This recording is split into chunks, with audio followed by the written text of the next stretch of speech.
et bienvenue dans Grand Angle. Nous consacrerons cette édition à la commune d'Épône, située entre Paris et Giverny, ville facile d'accès et desservie par la 13. Découvrons comment une ville semi-rurale bouge, se développe pour préserver ses commerces, son cœur de ville, comment elle agit pour répondre aux enjeux économiques, sociaux et environnementaux.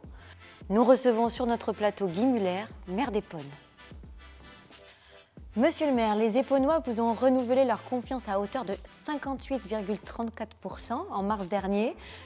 Qu'est-ce que cela implique? Je remercie les Épônois qui sont venus voter malgré les circonstances sanitaires.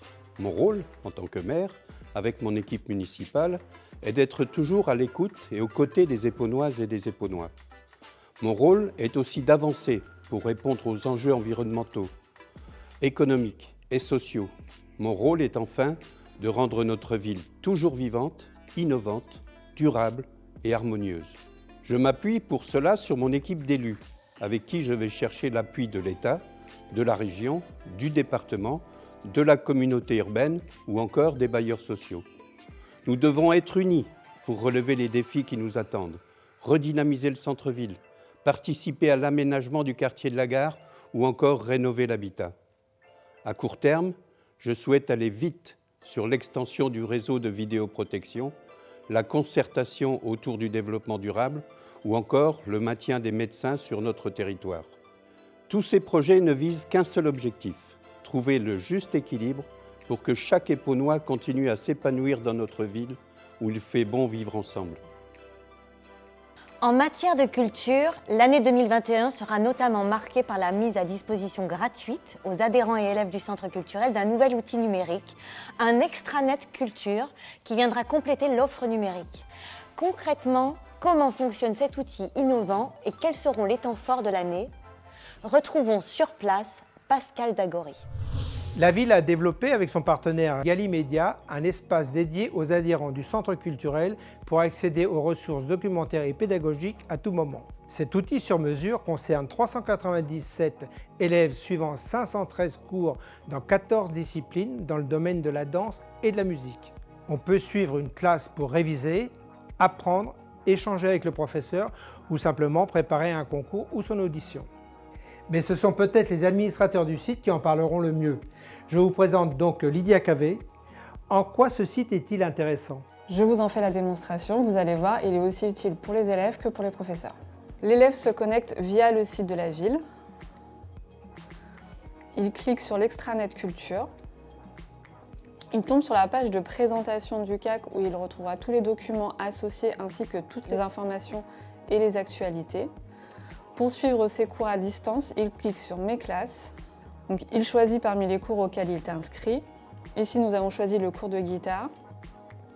L'élève peut donc consulter les documents mis en ligne par son professeur et également suivre les cours suivants ou précédents via le calendrier qui se trouve ici. Le professeur aura aussi la possibilité de mettre en lien des vidéos que l'élève retrouvera également au niveau central de la page, ainsi que les documents et des liens si le professeur le souhaite. Enfin, il peut interagir avec le professeur dans la zone de commentaires qui se trouve en bas de la page. Épône est la première ville de la communauté urbaine à se doter d'un tel service supplémentaire et gratuit pour tous les adhérents du centre culturel. En 2021 sera inaugurée notre toute nouvelle salle de danse Marie-Claude Pietragala. Nous commencerons les travaux de réhabilitation du Temple de David. Cette année sera marquée par deux événements que nous souhaitons populaires. Le 40e anniversaire du Centre culturel en décembre et le centenaire de notre monument aux morts le 11 novembre prochain. Soucieuse d'offrir le meilleur apprentissage éducatif à ses 839 élèves en élémentaire et maternelle, la ville poursuit son investissement dans le numérique au service de l'éducation. Après l'installation de 21 VPI, vidéoprojecteurs interactifs dans les classes, la ville vient de recevoir des tablettes numériques supplémentaires, un outil indispensable pour maintenir le lien avec les élèves et avancer sur le programme scolaire. Retrouvons notre envoyé spécial Ivica Jovic dans l'école Madeleine Vernet. En cette nouvelle année 2021, 64 tablettes numériques supplémentaires seront livrées. Elles permettront de maintenir le lien avec les élèves et d'avancer sur le programme scolaire, notamment en cas de confinement. Les moyens techniques qui sont mis au service de l'éducation sont destinés à faciliter l'accès au savoir et élargir les outils d'apprentissage confiés aux équipes enseignantes. Mais il s'agit également de responsabiliser les enfants et les familles. Il s'agit par exemple de prendre soin de son outil de travail, mais aussi de comprendre comment il fonctionne. Pour cela, les enfants épaunois bénéficient chaque année d'ateliers autour du numérique et de la programmation. Ils participent à des jeux interactifs avec des robots humanoïdes et nous réunissons ensuite tous les acteurs au Numérique Épone Show, notre festival du jeu vidéo, qui s'adresse aussi aux collégiens, et rappelons que nous militons depuis 2014 pour la construction d'un nouveau collège qui est aujourd'hui en sureffectif. Les discussions sont en cours avec les parents d'élèves. Accompagner les jeunes pour qu'ils s'épanouissent tant sur le plan professionnel que social est un des grands chantiers de la ville. La commune a lancé depuis 2019 une vingtaine de chantiers suivis par la structure jeunesse. Quels sont les prérequis et les missions confiées? Retrouvons tout de suite Guillaume Dumont. Nous sommes ici au sein de la structure jeunesse, qui accueille les jeunes de 12 à 25 ans. Il s'agit d'une structure de loisirs qui propose des animations, mais aussi un espace où les jeunes peuvent construire leurs projets sociaux, citoyens et professionnels. Parmi les adhérents de la structure, 43 jeunes épaunois ont participé à un chantier jeune rémunéré directement pour les plus de 18 ans, ou par bourse de loisirs pour les jeunes âgés de 16 à 18. En 2 ans, nous avons investi plus de 20 000 € pour des chantiers de tout type, de l'événementiel, des travaux, des espaces verts. Notre objectif est à la fois éducatif et social. Il s'agit de permettre aux jeunes de s'exercer à un métier, de se fixer des objectifs à atteindre. Si nous parlions mobilité, le prolongement de la ligne de RER E et OL arrivera en gare d'Épône-Mézières en 2024. Une forte augmentation de flux de passagers est attendue, ainsi qu'une demande croissante de logement. Monsieur le maire, comment envisagez-vous l'accueil de nouvelles populations et l'avenir du quartier tout en préservant l'identité de votre ville? Le quartier gare sera repensé pour faciliter les déplacements, accueillir de nouvelles populations, rendre agréable et attractif le quartier. C'est un projet mené de concert avec la SNCF, la région Île-de-France, le département, la communauté urbaine et bien sûr Mézières-sur-Seine. Une première phase de concertation a permis aux habitants de découvrir et de travailler ce projet. Il s'agit désormais de le finaliser et de le présenter pour une seconde phase de concertation. L'objectif que nous partageons avec les riverains reste le même. Il faut bien que ce quartier soit fonctionnel, qu'il permette de passer facilement du train à la voiture ou au bus ou même au vélo, qu'il soit accessible depuis la ville ou les zones d'activité.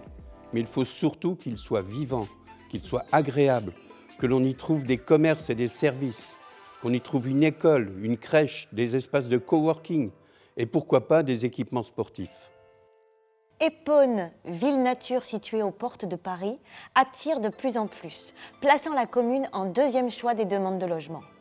Avec l'arrivée des halls et une demande immobilière croissante, l'année 2021 sera le marqueur de projets structurants et d'aménagement des quartiers. Quel sera le nouveau visage de votre ville? Partons à la rencontre de Jacques Pasquel, maire adjoint aux travaux. Notre ville va évoluer pour 2 raisons. D'un côté, le RER va attirer de nouveaux habitants qui demanderont des logements.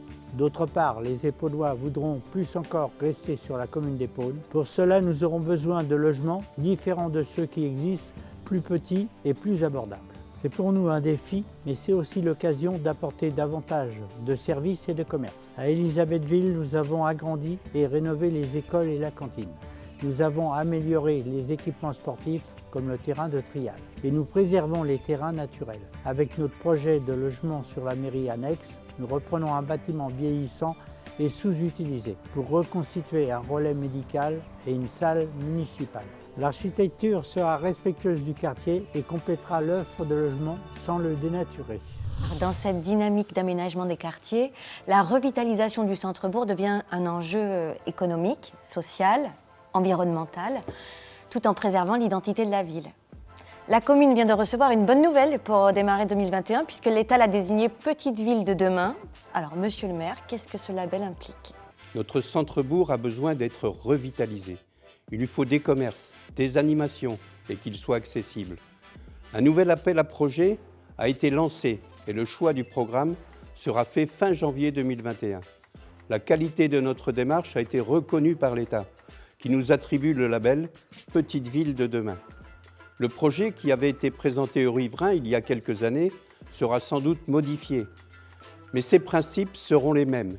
Il proposera une offre d'habitation variée, adaptée aux enjeux de la mixité sociale, à l'architecture soignée, avec des services de proximité, des places de stationnement supplémentaires et des espaces publics agréables.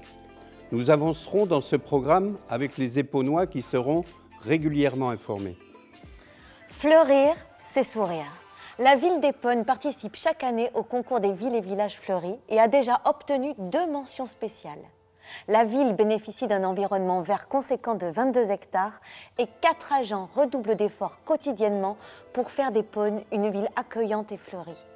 Un défi s'annonce pour 2021, comme nous l'explique Nathalie Baudoin.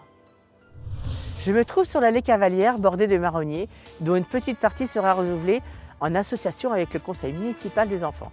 En tout, nous planterons plus de 200 arbres d'essence locale afin de préserver la biodiversité.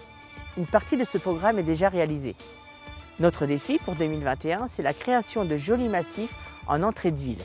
Nous travaillons notamment sur l'embellissement du rond-point créé à l'entrée d'Épône où circulent environ 20 000 véhicules chaque jour. Nous voulons offrir un cadre de vie écologique et agréable en poursuivant notre action d'aménagement paysager et de fleurissement. Depuis 2017, la ville est engagée dans le programme Zéro Phyto et multiplie les actions autour de la biodiversité et du développement durable pour informer et sensibiliser aux bons gestes de préservation de notre cadre de vie.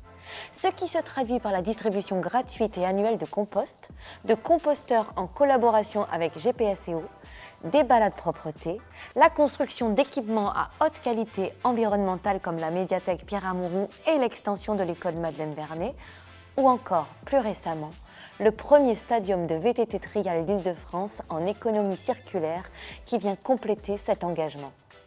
Retrouvons Isabelle Martin, maire adjointe au développement durable.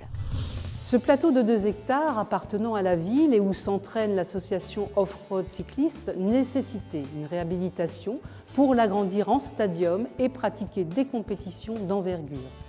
La société ECT, spécialisée en valorisation et gestion des terres excavées issues de chantiers, a réalisé cet aménagement de loisirs sportifs selon les principes de l'économie circulaire. Puis, de nouveaux obstacles ont été posés pour créer des parcours évolutifs. C'est ainsi un juste équilibre de l'équation environnement, social, économie qui s'ajuste quotidiennement et le devenir de notre ville se fera avec les Épaunois. D'ailleurs, 3 réunions participatives et citoyennes ont été organisées fin 2020 qui déboucheront en 2021 sur des réunions de travail et des fiches projets autour de 4 axes. Épône, ville respectueuse de son environnement, Épône, ville du bien-être individuel et collectif, Épône, ville engagée et innovante, et enfin Épône et un label Green Entreprise pour ces entreprises.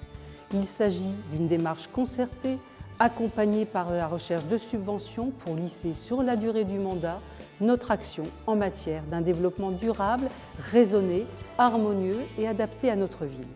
Avec le confinement, les seniors se sont retrouvés isolés et fragilisés. Bon nombre de seniors épaunois hésitaient à sortir. Le CCAS et l'équipe de la résidence des Cities étaient et sont toujours présents à l'écoute des attentes et des besoins. Leur mission est d'accompagner, de soutenir et de préparer la sortie de cette crise tout en respectant au quotidien les gestes barrières. Retrouvons Danielle Motin, maire adjointe aux affaires sociales, qui nous explique comment s'est organisé à Épône ce soutien sans relâche des activités. Au cours de cette année, nous avons renforcé notre présence auprès des seniors, avec le maintien de nos actions habituelles, comme le portage des repas, mais aussi la création de services nouveaux. Nous avons renforcé notre dispositif de mobilité dès le mois de novembre dernier, avec la mise à disposition d'un minibus dédié pour un service de transport accompagné. Sur simple appel téléphonique au CCAS pour réserver son créneau, l'usager est transporté de son domicile vers un rendez-vous administratif, médical ou simplement pour faire ses courses. Avec le soutien du département et du dispositif Yes+, nous avons également engagé 2 jeunes personnes chargées de garder le lien avec les personnes isolées. Toujours avec le département et la Fédération française de cyclisme, nous avons participé au dispositif pilote Vélo Santé. Pendant 3 semaines, les participants autorisés par leur médecin ont ainsi parcouru près de 300 km en vélo d'intérieur, chacun à leur rythme, encadrés par des sportifs de haut niveau. Mais le CCAS travaille pour tout le monde et pas uniquement pour les seniors. En période de crise, nous sommes restés ouverts pour accompagner les familles en difficulté, aider les recherches d'emploi, lutter contre l'habitat indigne et transmettre les dossiers de demande de logements sociaux. En 2018, s'est créée la police pluricommunale Épône-Mézières et en 2019, la commune de Nézel a rejoint le dispositif. Aujourd'hui, cette police de proximité composée de 7 agents et dotée d'équipements sophistiqués assure la tranquillité publique de près de 11 000 habitants. Madame Béatrice Diperno, maire adjointe à la sécurité, nous a rejoints. Quelle sera l'évolution pour 2021 ? La ville d'Épône possède 57 caméras réparties sur le territoire, qui filment 24 heures sur 24 et 7 jours sur 7, notamment en surveillance des équipements publics, entrée et sortie de ville. Nous procéderons à l'extension du réseau de vidéoprotection sur le quartier d'Élisabethville pour 2021. Un quartier pavillonnaire, bordé d'espaces verts. Grâce à ce dispositif, 20 réquisitions judiciaires ont permis d'élucider de nombreux vols. Nous poursuivons également la coopération entre services de police. Par exemple, police pluricommunale et police nationale, gendarmerie et pompiers. On dénombre 50 interventions communes. Grâce à notre police pluricommunale de terrain, les Épônois font confiance à nos agents. On enregistre, pour 2020, 88 opérations de tranquillité vacances. Ces agents reçoivent régulièrement des marques de sympathie des bénéficiaires, ce qui montre qu'il est possible de dialoguer sereinement, de respecter la police et de comprendre leur métier. Le dispositif pluricommunal a fait ses preuves et est donc pérennisé. La ville a le plaisir d'organiser le concours de décoration et illumination de Noël qui permet aux habitants de participer à l'animation festive de la ville. Pourriez-vous nous donner en exclusivité le nom des gagnants ? Tout d'abord, je tiens à féliciter tous les participants qui se sont inscrits sur notre site internet et qui ont contribué à faire vivre la ville pendant ces fêtes de fin d'année si particulières. Je tiens à souligner que la ville a souhaité donner un coup de pouce au commerce local en offrant aux gagnants des bons cadeaux jusqu'à 100 € à valoir chez nos commerçants. Le nom des gagnants maintenant, pour la catégorie maison, premier prix attribué à Florence Barbe, deuxième prix à Ossine Alich et troisième prix à Patrick Loradour. Dans la catégorie appartement, le premier prix est attribué à Thierry Bourgault et le deuxième prix à Cyril Renaud. Avant de conclure cette édition spéciale, Monsieur le maire, quels seraient vos vœux pour 2021 ? Eh bien, mon premier vœu est celui de la vigilance face à la Covid-19. Je vous remercie tous de rester prudents. Vous pouvez compter sur la collectivité pour poursuivre ces actions de test et pourquoi pas de vaccination. J'ai tenu à ce qu'Épône soit candidate pour recevoir un centre de vaccination. Un second vœu pour que nous préparions l'avenir ensemble, pour qu'Épône devienne une petite ville de demain avec son futur centre-ville réhabilité et son nouveau quartier-gare. J'adresse à toutes les Épônoises et tous les Épônois, aux associations, aux commerçants, aux entreprises, mes meilleurs vœux. Puisse 2021 nous permettre de nous revoir ensemble et de tourner enfin la page de cette crise sanitaire. Merci à toutes et à tous de nous avoir suivis. Toute l'équipe de Grand Angle se joint à moi pour vous souhaiter une très belle année 2021. Prenez soin de vous.